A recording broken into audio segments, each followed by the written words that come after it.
AHN news خبر دنیا بھر سے۔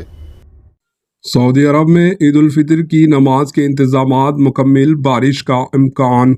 سعودی محکمہ موسمیات نے 4 روز قبل ہفتے سے چہارشنبے تک بارش کی پیش قیاسی کی تھی اور اس کے مطابق وقفے سے بارش بھی ہو رہی ہے۔ موسم کے حالات کے پیش نظر ذمہ دار محکمہ نے عید کی نماز سے متعلق ہدایات جاری کی ہے۔ سعودی عرب میں عید الفطر کی نماز طلوع آفتاب کے بعد ادا کی جائے گی۔ تمام انتظامات اور ضروری خدمات کی فراہمی مکمل کر لیا گیا ہے۔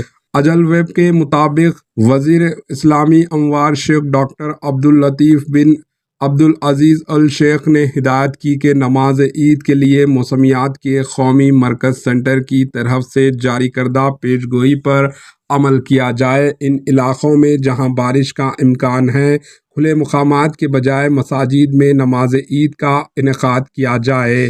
موسمیات کے قومی مرکز نے عید الفطر کے دن مملکت کے بیشتر علاقوں میں بارش کا امکان ظاہر کیا ہے۔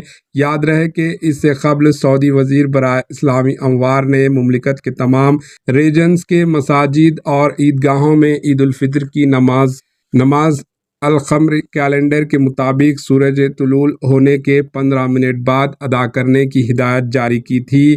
وزارت کی ریجنل دفتر میں ارسال کیے جانے والے ہدایت نامے میں کہا گیا تھا کہ تمام جامع مساجد اور عیدگاہوں میں نماز کا اہتمام کرنے کے لیے کہا گیا ہے، ماسوائے ان مساجد کو جو عیدگاہ کے قریب واقع ہیں اور جہاں لوگ عید کی نماز کے لیے نہیں جاتے۔